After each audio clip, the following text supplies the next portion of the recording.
Welcome to Herbally Yours, an adventure into the world of natural medicine. Here is your host, Dr. Ellen Kamhi, the natural nurse who will help you take the leap to ultimate wellness.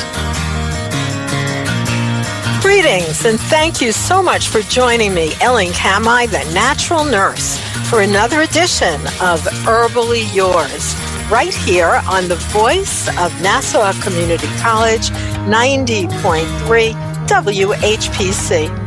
Herbally Yours brings you the latest information about the many facets in the world of natural living. Today, I'm so happy to bring on board as our guest Kristine Brown, who is a registered herbalist with the American Herbalists Guild.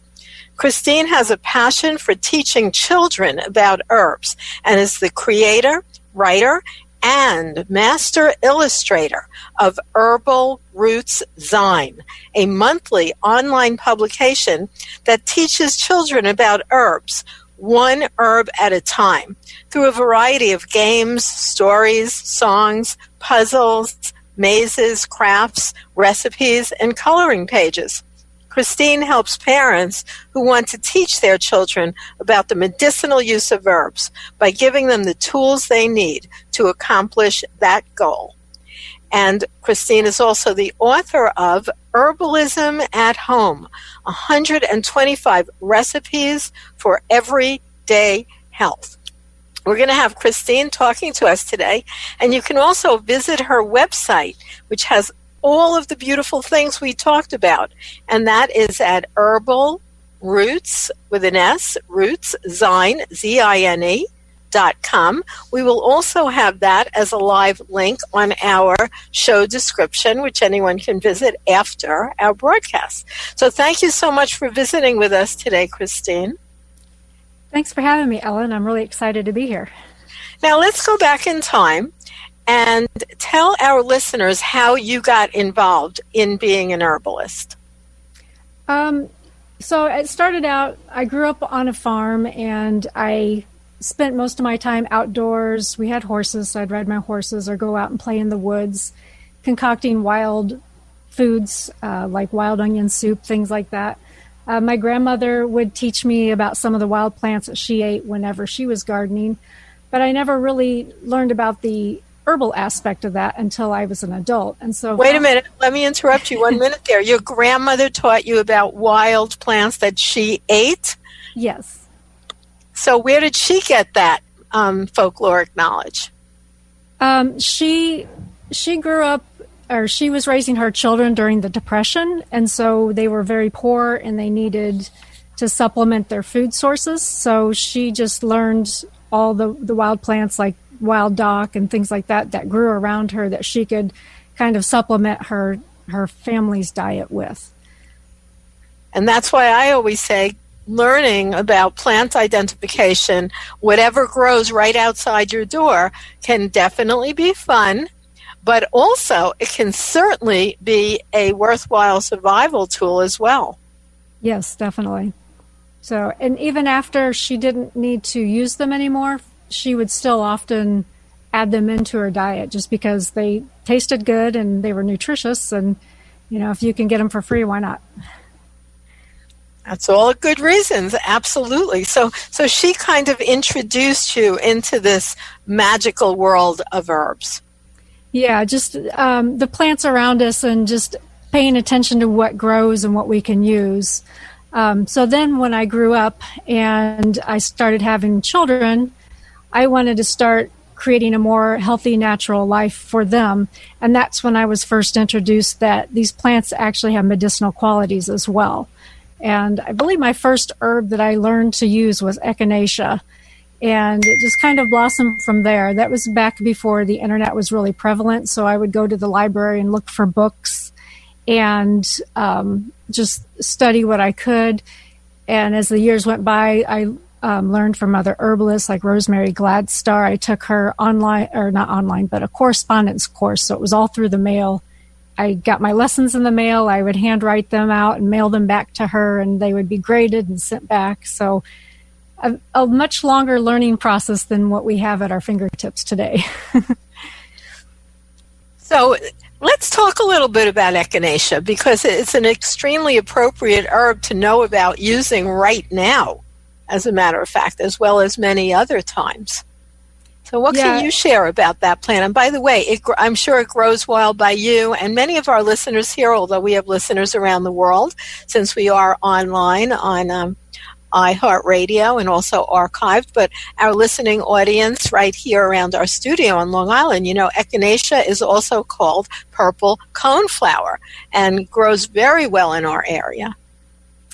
Yeah, it does. It is native to Illinois, where I'm from, and it was an endangered species. I think it has been taken off the list now, but it still is one to be careful about harvesting from the wild. But luckily, people grow it in their gardens. It's a very popular butterfly garden plant. And I have learned, too, that traditionally the root was used for medicine, but I learned how to use like the flowers and the leaves and the seed heads for medicine instead of the roots, and that way I wouldn't have to kill the plant to harvest the medicine. And I find that using the upper parts of it is just as effective, if not stronger, than the roots are themselves. So it's a great way to harvest the plant without destroying it and continuing to allow it to grow. It's great for the butterflies. It's great for the birds because they can eat the seeds. And it makes great medicine. It's great for our immune system. It's great for wounds and insect bites and stings, things like that. And I like to use it too, like when I've had a reaction to, say, like a bee sting or something like that. It really kind of helps to nip that in the bud. Yes, it's a widely used plant, and it was even used as a mainstream medicine by the eclectic physicians and was in the United States Pharmacopoeia all the way until the 1950s. It was only then that herbs began to be removed from the United States Pharmacopoeia and replaced with pharmaceutical drugs. However, there is no pharmaceutical drug available that I have ever seen that has the fantastic amount of research as well as high level of traditional use for thousands of years with a tremendous amount of efficacy and safety that Echinacea has.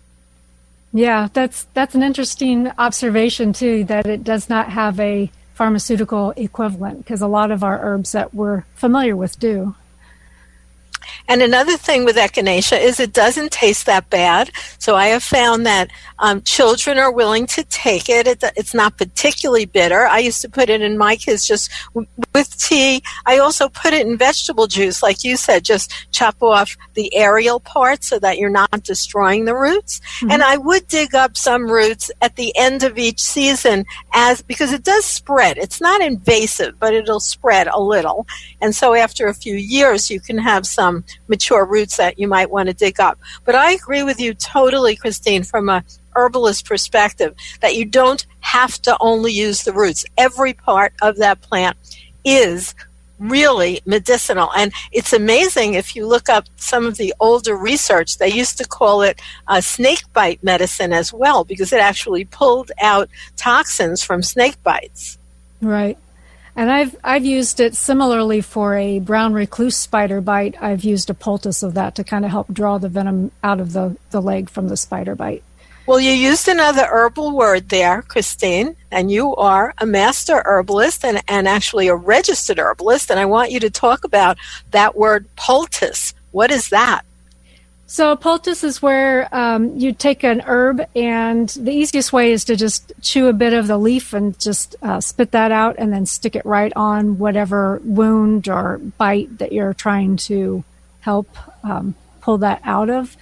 And you could also like chop it up and add a little bit of hot water and kind of mash it around. But it's basically the herb that's been mashed up so that it extracts its medicinal qualities, and then you apply it to splinters or cuts or wounds or burns or stings or bites, things like that, to help to regenerate that or to heal that up. Well, thank you for sharing that. And I think that's one of the lost arts. So many people who say they are herbalists only know about using herbs in, let's say, capsules, like a pill, because their concept is linked to pharmaceuticals with things like pills. And they've really lost so much of the natural, traditional and I mean thousands of years of tradition of using things like poultices externally, which are so effective, and I find is sometimes the application of choice, particularly with people, let's say, who are older and they're already on a long list of pharmaceuticals. And when you do want to give an herb also, you have to be very cognizant of herb-drug interactions. But very often that's not as worrisome if you use it externally, and yet it's very effective.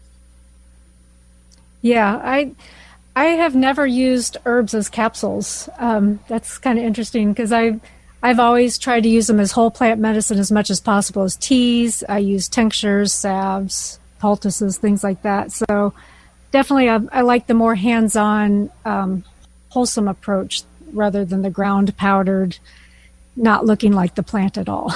Right, when it's just in a pill. Yeah. And they can be effective that way as well. I think there's room for all of the above. But I don't really feel like anyone who calls himself an herbalist should have never been outside like you are, actually observing the plant, interacting with the plant, doing your absolutely exquisite drawings. And I do want to remind our listeners that you are listening to Herbally Yours on the voice of Nassau Community College, 90.3 WHPC. I'm Ellen Kamhi, the natural nurse, and today my guest is Kristine Brown, registered herbalist with the American Herbalists Guild, and we're talking about her beautiful course available right now online called Herbal Roots Zine. And it's also a magazine. It's a monthly magazine. And I think she says it Herbal Roots Zine, but maybe I'm saying it incorrectly. But what made you move into being a specialist in sharing this information for children, Kristine? I did it kind of out of necessity. So I have 4 children of my own now, and my youngest 2 are 13 and 15. And when they were 4 and 2, I was wanting to homeschool them, and I was looking around for curriculums to teach them. And one of the things that was important to me was teaching them about herbs. And at the time when I was looking for things, there wasn't a whole lot available for kids to learn about the medicinal uses of plants. So I decided to just kind of start doing a monthly little magazine for some homeschool family friends of mine and myself to use for our kids, kind of based on like Highlights magazine and Ranger Rick magazine that I got when I was a kid. And I always remembered how fun it was to get those every month and learn whatever each magazine offered in its issue. So I thought it'd be fun to just do that with plants. And so each month would just focus on one herb, and it would teach it in a fun and engaging way with anything I could put in there: stories, songs, poems, craft activities, recipes, just to make it fun and also to make it so that any child could pick it up and find something in there that would appeal to them, and they could learn based on their learning style. So I really did try to pack it full.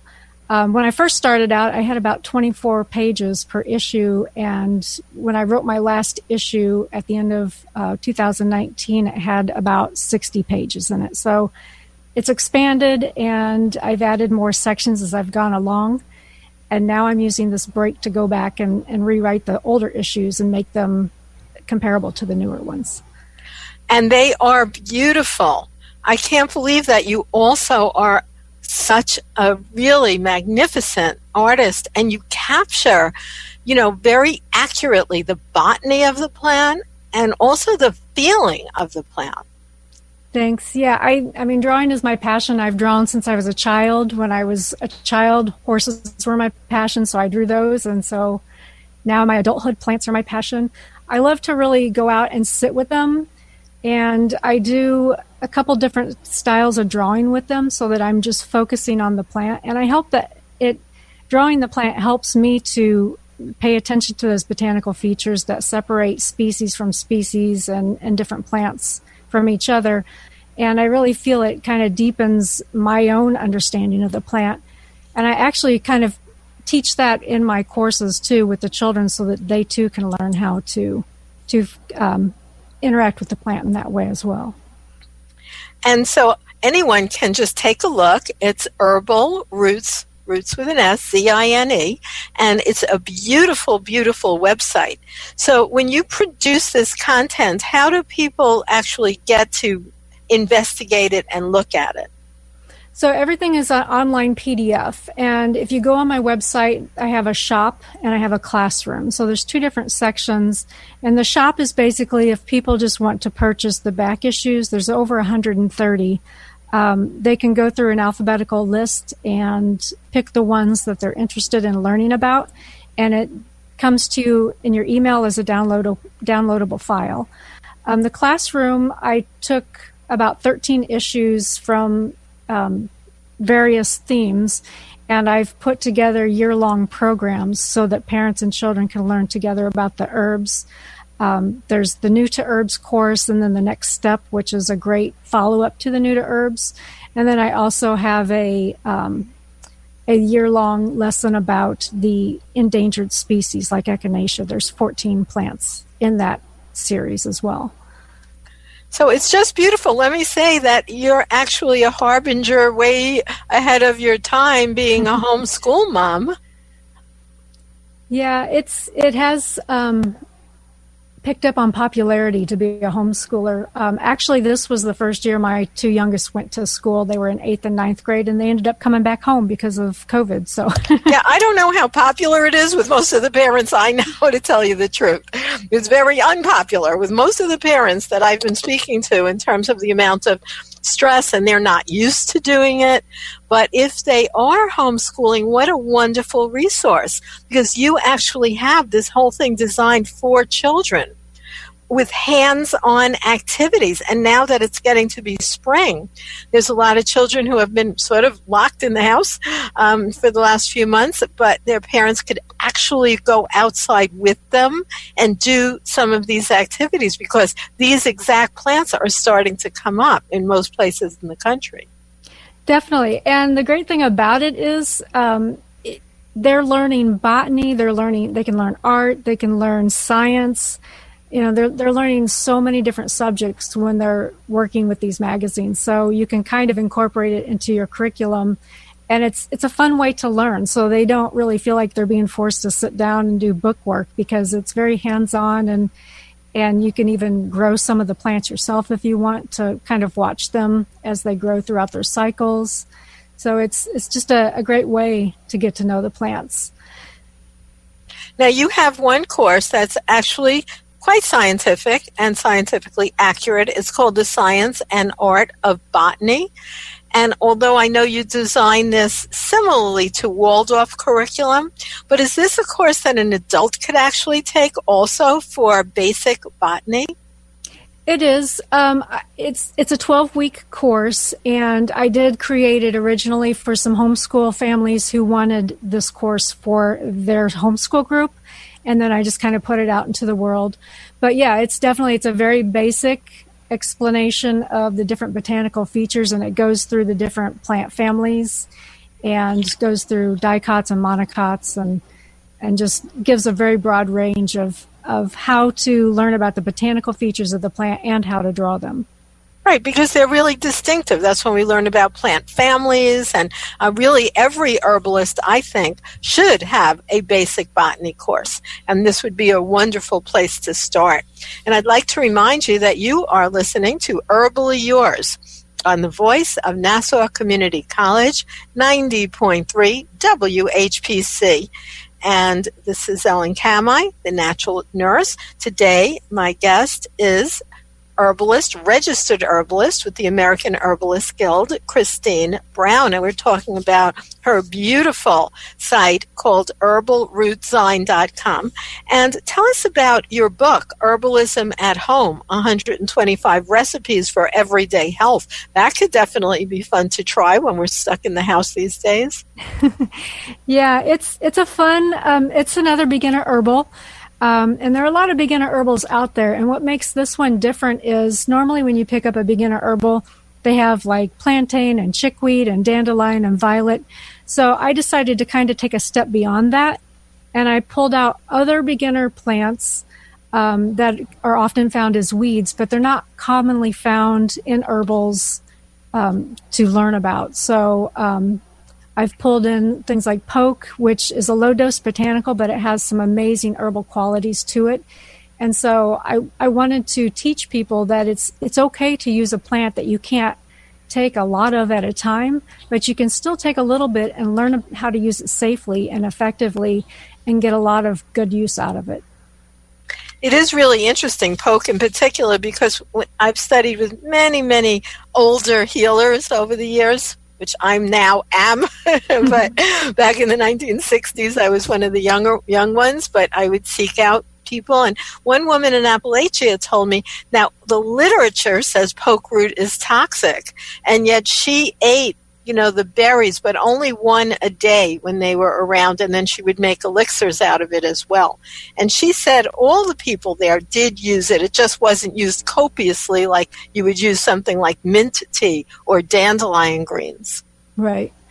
Yeah, and it does have toxic parts to it. And like I said, it's a low-dose botanical, meaning you want to use a very low amount of it, or it's going to make you wish you hadn't. It'll give you nausea. You might vomit and get dizzy.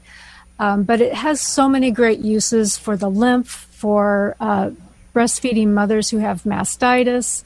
I've used it on myself for mastitis. I've used it on my milking goats when they've had mastitis, and it clears it up so quickly. And the berries are definitely, you can use them. The toxic part of the berries are the seeds, so as long as you're not biting into the seeds and breaking them up. A lot of people do swallow them whole for rheumatism and arthritis. But it also, I learned from herbalist Phyllis Light that you can take the berries and put about 8 or 10 of them in a quart of water, mash it up, and then strain it out to remove the seeds. And they call that pink water in the Appalachia. And they use that for after an illness, if it just seems to be lingering, they'll drink that throughout the course of the day, and it just kind of gives you this flush of resurgence of your symptoms, and then it flushes everything right out, and then you feel great and everything's gone. So it does have, like I said, it's got some really great uses, and it is actually one of my favorite herbs. And I have poke trees growing in my yard because I just let them go. The roots get about a foot in diameter, and the bushes get pretty tall too. So isn't it amazing, though, that as big as they get, that really speaks to their inner life force energy? Yeah. Because in the winter, then they're gone, totally gone. And then this giant thing sprouts up again and grows so incredibly quickly, you can almost watch it growing. Yeah. And I know a lot of people also down south would eat poke sallet, which is the greens in the spring. They harvest them and then blanch them several times. And I've cooked it myself that way, and it tastes like asparagus. It's actually pretty tasty. And so you can even buy it canned down in... Yeah, that is true. Because, poke greens, so you have to watch the plant the whole year because that's in the early spring. Right. And those poke salad eating festivals really make it the most consumed wild plant in the United States. That's amazing. I know. I love it. And then, of course, dandelions as well are highly consumed by so many cultures. We'll see, Chinese grandmothers out picking it, and Italian not so much the grandfathers, but the grandmothers out there picking it, really even in the public parks. Yeah. Yeah, it's definitely one of the most nutritious vegetables that we have on this planet. I had a lawn care person call me once because we're next to a subdivision. We have a 5-acre farm next to a subdivision, and they were out spraying all the neighbors, so they got a hold of my number and they called me and they're like, we want to come and spray your dandelions. And I'm like, why would you do that? I love my dandelions. They have so many vitamins and minerals. And I just went on this 10-minute spiel with him, and by the time I was done, he's like, well, I don't want to spray dandelions anymore. So he understood why I was going to have him come. That is really wonderful news to spread, because it's so amazing that people spray dandelions, which are one of the best sources of food and medicine, with toxic chemicals that cause cancer. So you're killing the dandelion, but you're killing yourself. It's just absolutely incredibly unintelligent. Yeah, and the bees too, because the bees rely on those flowers for the nectar, and when you spray the dandelions, it kills the bees. That's true. That is true. So I want to just mention how parents might be able to use the wonderful references that you have if they're home with their kids right now, doing homeschooling, whether they like it or not, by going to herbalrootszine.com. I think you have a lot of arts and crafts kinds of things that people can do as well. Yeah, and I have a lot of freebies, too. In my freebie section, I have a couple games, so those are fun. There's an herbal bingo set where they can learn plants and play bingo. There's a Go Cultivate, which teaches about the native endangered species. It's kind of like Go Fish. And I have, for Valentine's Day, which we're well past, but I have all these silly Valentines that are herbally related. But I have also like some templates where they can learn about the plants in their backyard and use those to write about the plants as they discover them. And then if they choose to use some of the issues in my magazine, then it's there's so many options out there, and they can pick and choose. They don't have to do every single activity in the magazine, but they have that option of those choices of if their child likes to do crafts, then there's a craft section where they can focus on that. If they like word searches, there's things like that and puzzles. So it definitely opens it up to giving the kids the option to learn in a way that they want to. Right, really fun. I love these little principles like looking for mullein, what's left over from mullein and evening primrose oil, because you're absolutely catching through your writing and through your illustrating, which is very unusual to bring both of those together in such a high level of talent, and to, let's say, understand the plant through its many phases. Like I'm looking at something called the winter scavenger hunt, so looking for the seed pods and things like that versus how it would look more like in the springtime at this time of year. Yeah, I tried to create some activities that could be used year-round so that no matter what time of year, you always have the ability to go out and learn. That's wonderful. Well, thank you so much for being our guest today. And I want to tell our listeners that they can find you at herbalrootszine.com. And you're listening today to Kristine Brown, who is a registered herbalist with the American Herbalists Guild. You can also check out the American Herbalists Guild online and see all the wonderful activities that are going on there. Thank you so much for being our guest today, Kristine. Thanks for having me, Ellen. I really enjoyed talking with you today.